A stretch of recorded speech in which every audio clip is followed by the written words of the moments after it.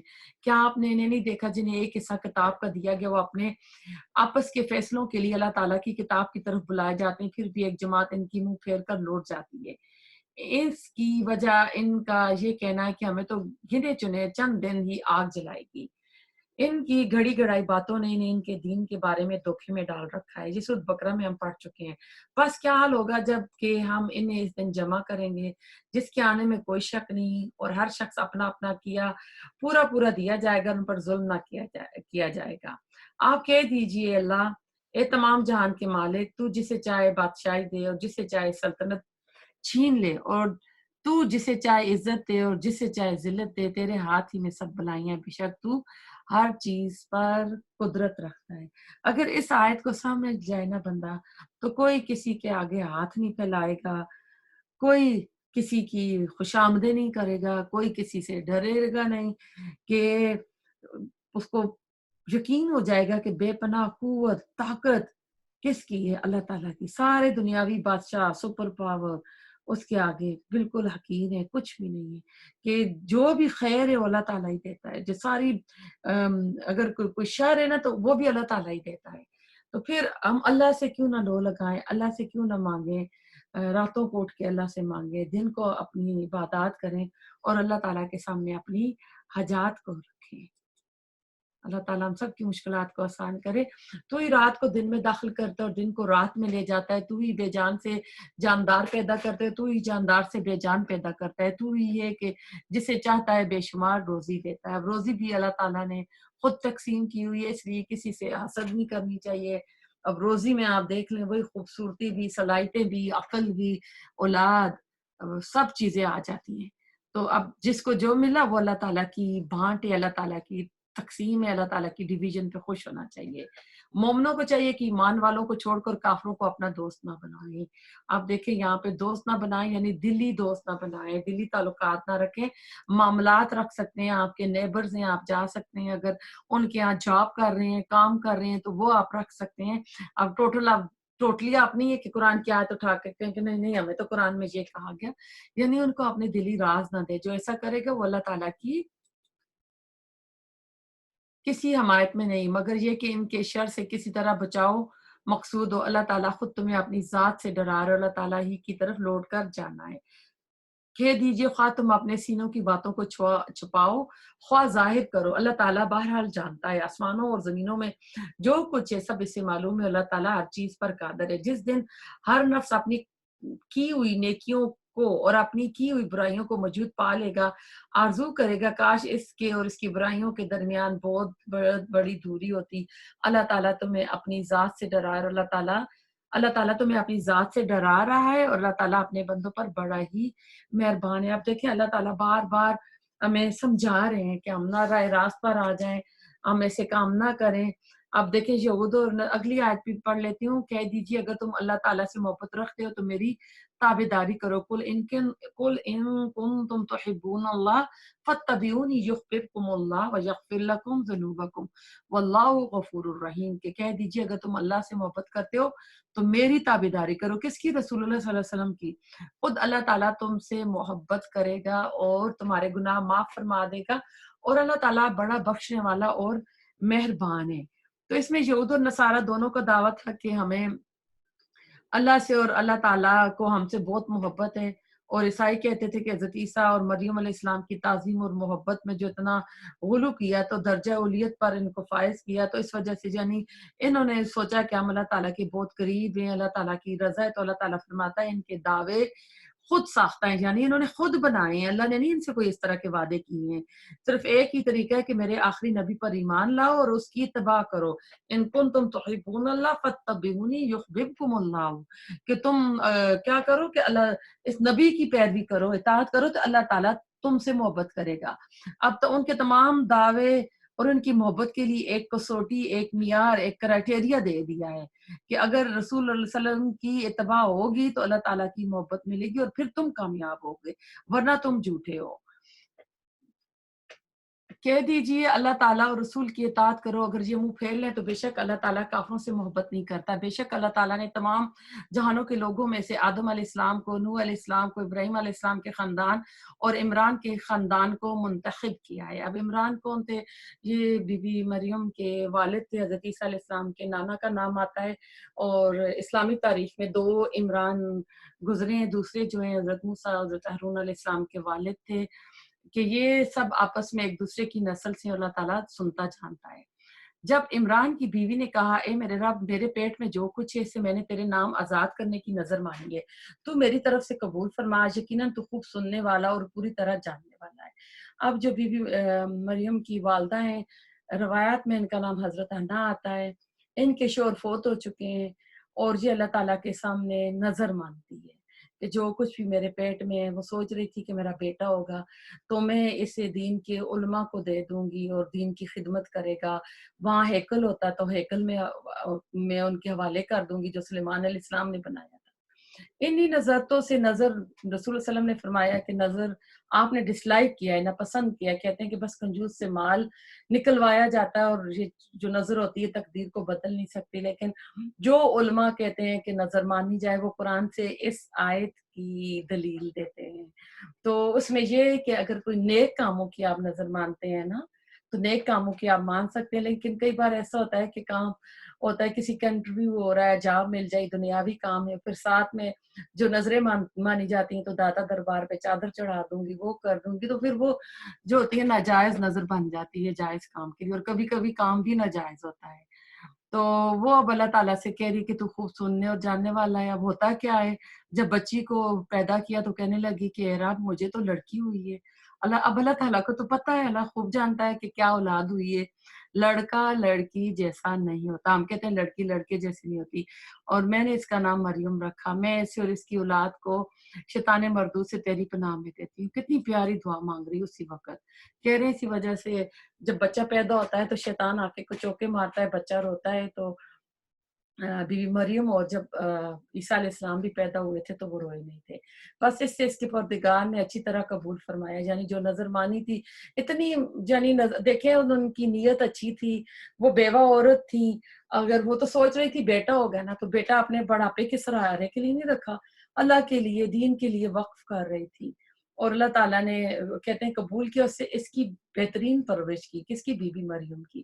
اس کی خیر خبر لینے والا زکریا علیہ السلام کو بنایا۔ جب کبھی زکریا علیہ السلام ان کے حجرے میں جاتے، یہ ان کے خالو تھے، ان کے پاس روزی رکھی ہوئی پاتے، وہ پوچھتے ہیں مریم جی روزی کہاں سے آئی ہے، تمہارے پاس آئی ہے؟ تو وہ کہتی قالت ہو من عند اللہ، کہ بے شک اللہ تعالیٰ، یہ جواب دیتی کہ یہ اللہ کے پاس سے ہے، بے شک اللہ تعالیٰ جسے چاہتا ہے بے شمار روزی دیتا ہے۔ اسی جگہ زکریا علیہ السلام نے اپنے رب سے دعا کی، کہ کہا کہ اے میرے رب، مجھے اپنے پاس سے پاکیزہ اولاد عطا فرما، بے شک تو دعا کا قبول، یعنی دعا کا سننے والے ہیں۔ اس سے پتہ چلتا ہے کہ دعا تقدیر کو بدل دیتی ہے، جو انہونی ہے اس کو ہونا کر دیتی ہے۔ اب دیکھیں بوڑھے تھے، بیوی بھی بوڑھی تھی، اور اللہ تعالیٰ ان کی یہ دعا قبول فرما لیں گے۔ بس فرشتوں نے آواز دی جب وہ حجرے میں کھڑے نماز پڑھ رہے تھے کہ اللہ تجھے یا کی یقینی خوشخبری دیتا ہے، تو جو اللہ تعالیٰ کے کلمے کی تصدیق کرنے والا ہے، سردار ہے، ضابطۂ نفس ہے اور نبی ہے، نیک لوگوں میں سے ہوگا۔ اب کہنے لگے اے میرے رب، میرے ہاں بچہ کیسے ہوگا؟ خود ہی دعا مانگ رہے، اللہ تعالیٰ کی طرف سے خوشخبری مل گئی۔ اب انسان ہے نا، تو میں تو بالکل بوڑھا ہو گیا ہوں، میری بیوی 5 ہے، فرمایا اسی طرح اللہ تعالیٰ جو چاہے کرتا ہے۔ کہنے لگے پروردگار میرے لیے اس کے لیے کوئی نشانی مقرر فرما دے۔ فرمایا نشانی یہ کہ 3 دن تک لوگوں سے بات نہ کر سکے گا، صرف اشارے سے سمجھائے گا، تو اپنے رب کا ذکر کثرت سے کر اور صبح شام کی اس کی تسبیح کر۔ اس سے پتہ چلتا ہے کہ جب اللہ تعالیٰ کوئی نعمت دے رہا ہو، کوئی خوشی آ رہی ہو، تو اللہ تعالیٰ کا ذکر زیادہ کرو، نفل پڑھو، اور شکر بجا لا۔ اب جب فرشتوں نے کہا یہ مریم اللہ تعالیٰ نے تجھے برگزیدہ کر لیا یعنی عزت دی اور تجھے پاک کر دی اور سارے جہان کی عورتوں میں سے تیرا انتخاب کر لیا، ہم بھی اللہ تعالیٰ سے دعا کریں کہ اللہ تعالیٰ ہمیں بھی تو پاک کر لے، ہمیں بھی تو عزت دے، ہمیں بھی اللہ تعالیٰ یعنی ہم بھی کوئی سلیکٹڈ یعنی عورتیں بن جائیں، ہمیں بھی اللہ تعالیٰ اعلیٰ مقام عطا فرما۔ اے مریم تو اپنے رب کی اطاعت کر اور سجدہ کر، رکوع کرنے والوں کے ساتھ رکوع کر۔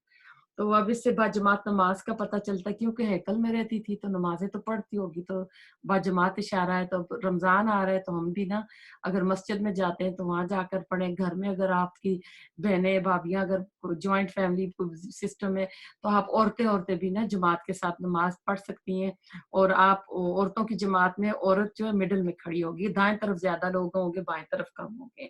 یہ غیب کی خبروں میں سے جسے ہم تیری طرف وہی پہنچاتے ہیں، تو ان کے پاس نہ تھا جب کہ وہ اپنے قلم ڈال رہے تھے، مریم کو ان میں سے کون پالے گا، اور نہ تو ان کے جھگڑے کے وقت ان کے پاس تھا۔ آپ دیکھیں، آپ سوچیں کہ یہ شروع ہوئی ہے، نجران کا ایک وفد آیا ہے، تقریباً یہ 80 کے قریب لوگ تھے یا 70 کے قریب، اور ان کا جو سردار تھا اس کا نام ابو حارث آتا ہے، بڑے قیمتی جبے پہنے ہوئے تھے۔ تو آپ دیکھیں یہ ساری سٹوری کیوں چل رہی ہے، وفد نجران کو بتایا جا رہا ہے کہ حضرت عیسیٰ علیہ السلام کی جو پیدائش ہے کس طرح ہو رہی ہے، ان کی نانی سے یہ شروع ہوئی یہ بات، تو یہ چل رہی ہے۔ اب مریم جو ہے، اب انہوں نے ان کے ساتھ کوئی اس طرح کی چیزیں دیکھ لی تھی تو ہر کوئی چاہتا تھا کہ ہم اس کی نا کفالت کریں، تو پھر قرآن اندازی ہوئی تو پھر ان کے وہ خالو کے نام نکل آتی ہے۔ اور جب فرشتوں نے کہا ہے مریم اللہ تجھے نہیں، یہ غیب کی خبریں میں سے جسے ہم تیری طرف وہی کر کے پہنچاتے ہیں، تو یعنی اللہ تعالیٰ کہہ رہے ہیں کہ نبی صلی اللہ علیہ وسلم کو کوئی ہم تمہیں بتا رہے تو اس وقت وہاں پر موجود نہیں تھا۔ اور جب فرشتوں نے کہا ہے مریم اللہ تجھے اپنے ایک کلمے کی خوشخبری دیتا ہے جس کا نام مسیح عیسیٰ ابن مریم ہے، جو دنیا اور آخرت میں عزت والا ہے اور وہ میرے مقربین میں سے ہوگا۔ اب دیکھیں بی بی مریم کو بیٹے کی خوشخبری مل رہی ہے، اور وہ دیکھیں وہ لوگوں سے اپنے گہوارے میں بات کرے گا، گہوارہ کہتے ہیں کریڈل میں، اور ادھیڑ عمر میں کرے گا۔ ادھیڑ عمر جو ہوتی ہے وہ 40 سال کی ہوتی ہے۔ عیسیٰ علیہ السلام جب اوپر گئے بلائے گئے تھے تو اس وقت ان کی عمر تقریباً 33 سال کی تھی، اور وہ نیک لوگوں میں سے ہوگا۔ اور جب عیسیٰ علیہ السلام دوبارہ آئیں گے اس عمر میں تو رسول اللہ صلی اللہ علیہ وسلم کی جو شریعت ہے اسی کو فالو کریں گے، اور طبعی موت مریں گے، اور مدینہ میں رسول اللہ صلی اللہ علیہ وسلم کی وہاں قبر کے ساتھ ان کی جگہ بھی قبر کی رکھی ہوئی ہے۔ کہنے لگے الہی مجھے لڑکا کیسے ہوگا؟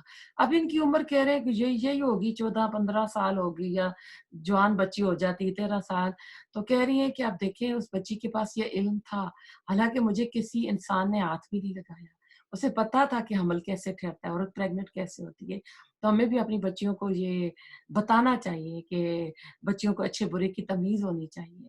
فرشتے نے کہا اسی طرح اللہ تعالیٰ جو چاہے پیدا کرتا ہے، جب کبھی وہ کسی کام کو کرنا چاہتا ہے تو صرف یہ کہہ دیتا ہے کہ ہو جا تو وہ ہو جاتی ہے۔ اللہ تعالیٰ بھی اپنے کلمہ کن یکون سے ہم سب کی مشکلیں آسان کر دے۔ اللہ تعالیٰ اس سے لکھنا، حکمت، تورات اور انجیل سکھائے گا۔ کس کو؟ عیسیٰ علیہ السلام کو۔ وہ بنی اسرائیل کی طرف سے رسول ہوگا، وہ بنی اسرائیل کا آخری رسول تھا نا۔ میں تمہارے پاس تمہارے رب کی نشانی لایا ہوں، میں تمہارے لیے پرندے کی شکل کا مٹی کا پرندہ بناتا ہوں، پھر اس میں پھونک مارتا ہوں، پھر اللہ تعالیٰ کے حکم سے زندہ پرندہ بن جاتا ہے، اور اللہ تعالیٰ کے حکم سے میں مادر ذات اندھے کو اور کوڑی کے مریض کو اچھا کر دیتا ہوں اور مردوں کو زندہ کر دیتا ہوں۔ یہ عیسیٰ علیہ السلام کی جو ہے نا ساری یہاں پر معجزے جو ہیں وہ دکھائے جا رہے ہیں۔ اور جو کچھ تم کھاؤ اور جو اپنے گھروں میں ذخیرہ کرو میں تمہیں بتا دیتا ہوں، اس میں تمہارے لیے بڑی نشانی اگر تم ایمان لانے والے ہو۔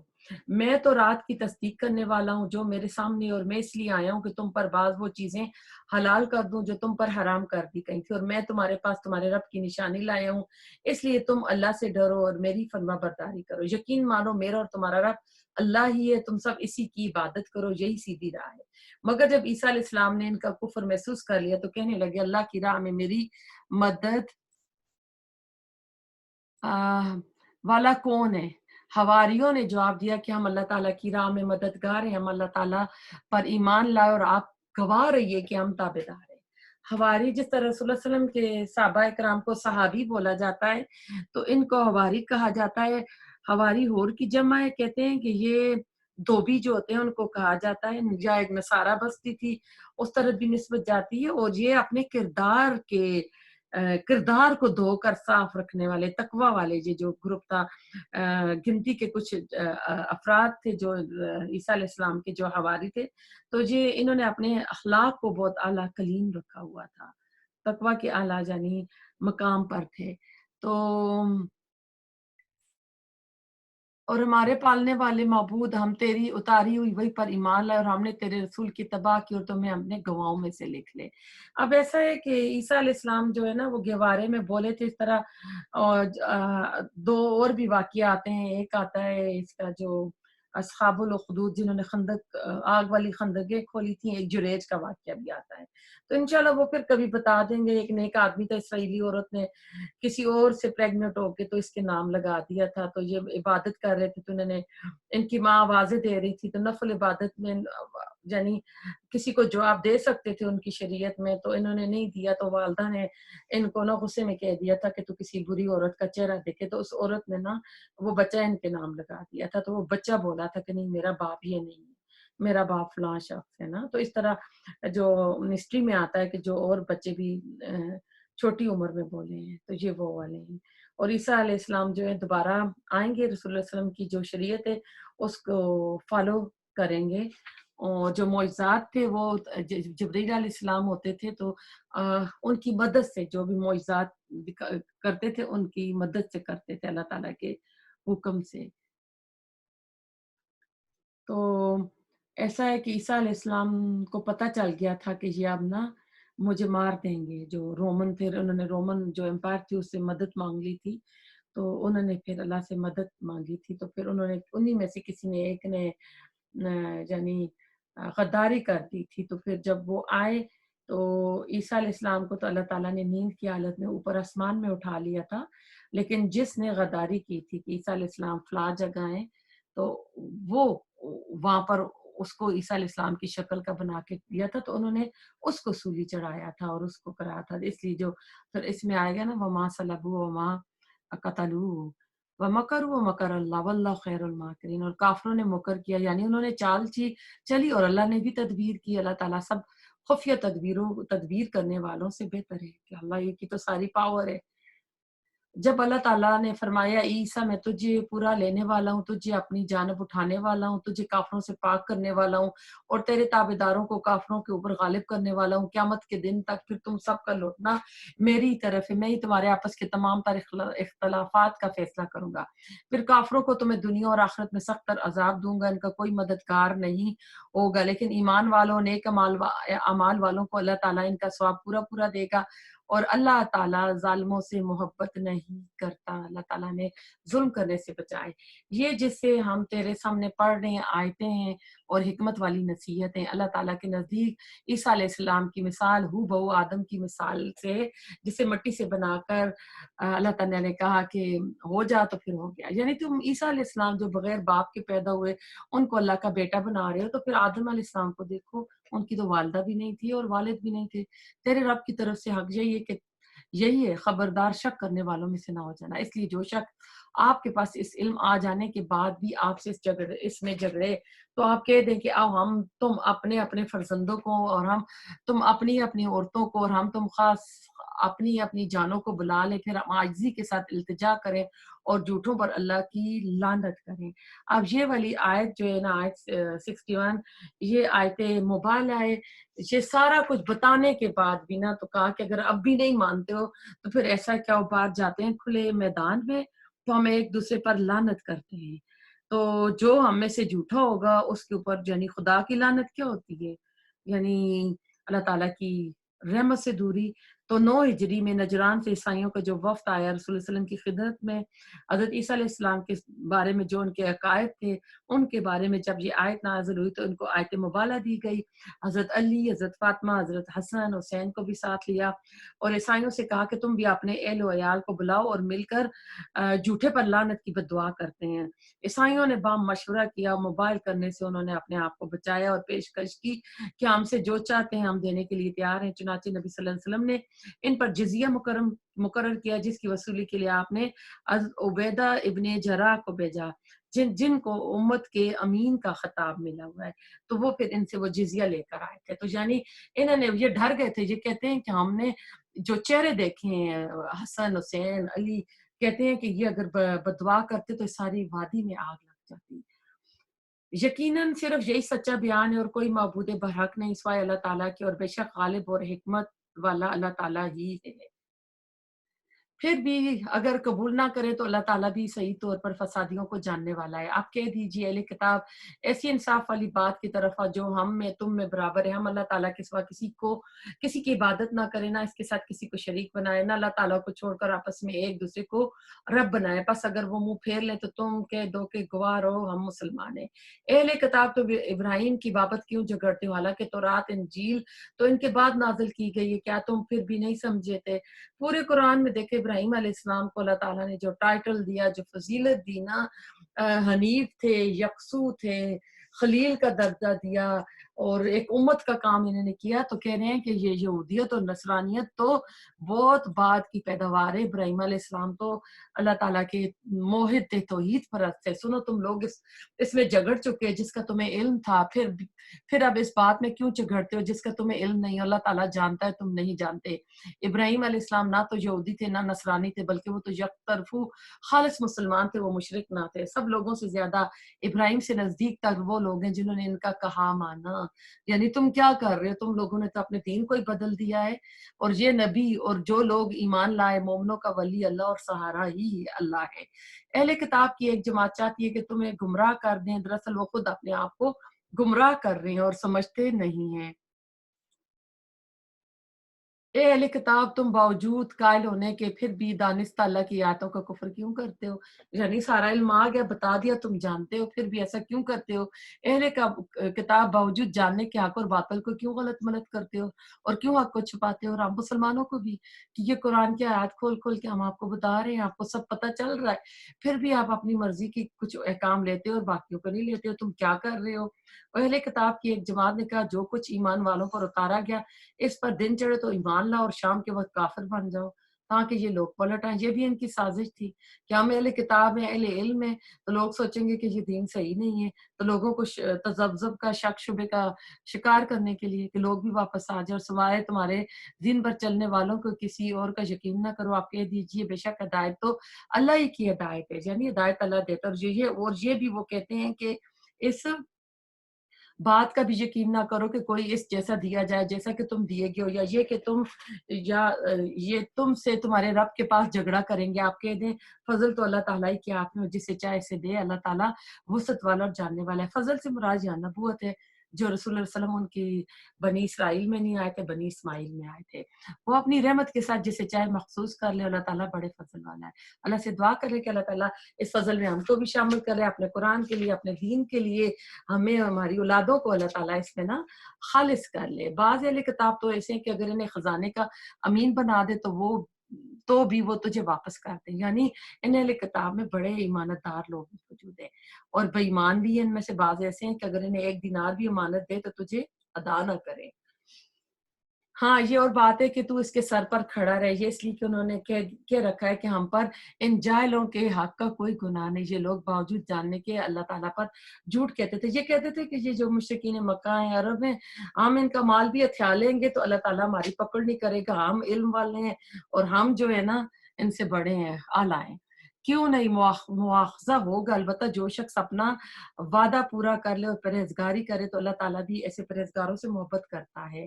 بے شک جو لوگ اللہ تعالیٰ کے عہد کو، اپنی قسموں کو تھوڑی قیمت پر بیچ ڈالتے ہیں، ان کے لیے آخرت میں کوئی حصہ نہیں۔ اللہ تعالیٰ نہ تو ان سے بات چیت کرے گا، نہ ان کی طرف قیامت کے دن دیکھے گا، نہ انہیں پاک کرے گا، اور ان کے لیے دردناک عذاب ہے۔ اب جو دیکھیں، ایک تو آیات بیچی جاتی ہیں نا، ایک یہ ہوتا ہے کہ ہماری خواہشات ہوتی ہیں، وہ بھی سمجھ میں آ جائیں گی کہ وہ ہم کو بڑی قیمتی ہوتی ہیں، ہم ان خواہشات کی قربانی نہیں دینا چاہتی ہیں اور منمانی کر رہے ہیں، تو اس میں سوچ لیں کہ پھر آگے انجام کار کیا ہوگا۔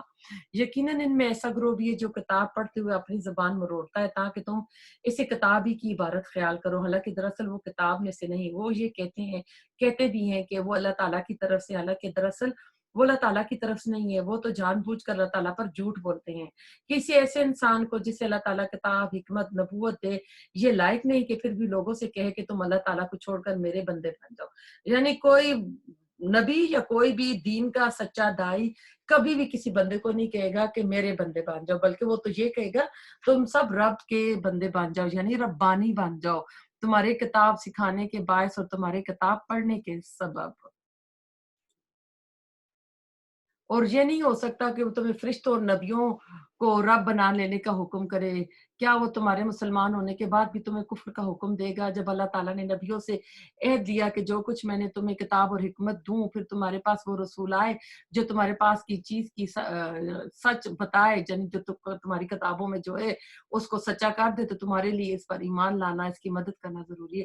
حالانکہ رسول اللہ علیہ وسلم ان نبیوں کی زندگیوں میں نہیں آئے تھے، لیکن پھر بھی جہاں تمام روحوں سے عہد لیا گیا ہوا تھا، وہاں اللہ تعالیٰ نے نبیوں سے بھی اس رسول کا عہد لیا تھا کہ اگر تمہاری زندگیوں میں آ جائے تو اس کی مدد کرنا، نصرت کرنا، ایمان لانا۔ فرمایا تم اس کے اقراری ہو، اس پر میرا ذمہ لے رہے ہو؟ سب نے کہا ہمیں اقرار ہے۔ فرمایا تو اب گواہ رہو، اور خود میں بھی تمہارے ساتھ گواہوں میں سے ہوں۔ یہ اللہ تعالیٰ نے تمام انبیاء سے یہ عہد لیا تھا۔ بس اس کے بعد جو بھی پلٹ جائے وہ یقیناً نافرمان ہے۔ کیا وہ اللہ تعالیٰ کے دین کے سوا اور دین کی تلاش ہے؟ فغیر دین اللہ یبغون وَلَهُ أَسْلَمَ مَنْ فِي السَّمَاوَاتِ وَالْأَرْضِ طَوْعًا وَكَرْهًا وَإِلَيْهِ يُرْجَعُونَ۔ یعنی جس طرح ابراہیم علیہ السلام کو کہا تھا اسلم، تو انہوں نے کہا تھا اسلم تو لرب العالمین۔ تو ہم بھی ایسا ہونا چاہیے کہ اس دین کے علاوہ کوئی اور راستہ نہ ڈھونڈیں، حالانکہ تمام آسمانوں والے، سارے زمین والے اللہ تعالیٰ کی فرما بردار ہیں۔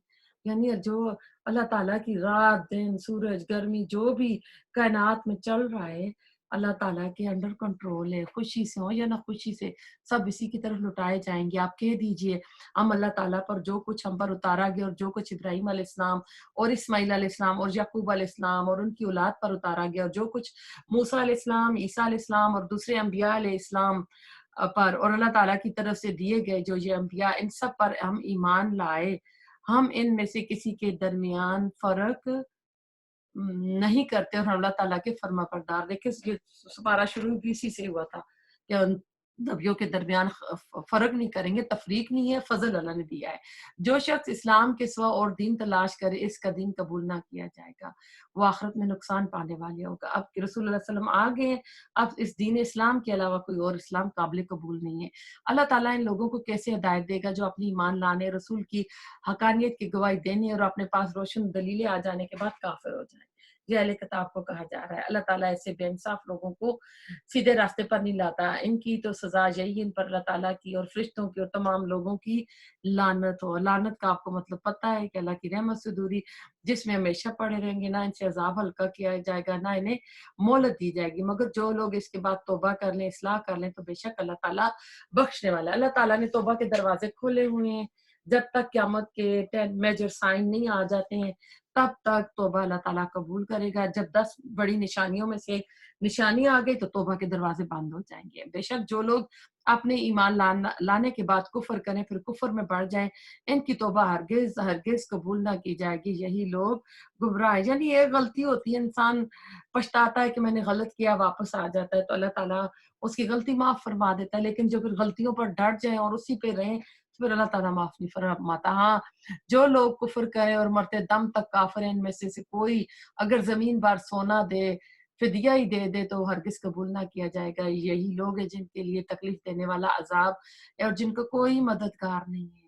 زمین بار سونا بھی قبول نہیں اور مددگار بھی کوئی نہیں ہے۔ اللہ تعالیٰ ان میں سے نہ کرے۔ تو الحمدللہ سپارہ کمپلیٹ ہوا۔ اللہ تعالیٰ قبول فرمائے۔ اللہ تعالیٰ ہم سب کے گھروں میں رحمت برکت نازل فرمائے۔ ہم سب کے وقت میں، مال میں، اولاد میں، صلاحیتوں میں اللہ تعالیٰ برکت دے، صحت تندرستی والی زندگی عطا فرمائے۔ جو بیمار ہیں ہاسپٹل میں، اللہ تعالیٰ ان کو صحت تندرستی عطا فرمائے۔ ربنا تقبل منا انک انت السمیع العلیم وتب علینا انک انت التواب الرحیم۔ سبحانک اللہم وبحمدک نشہد ان لا الہ الا انت نستغفرک ونتوب الیک۔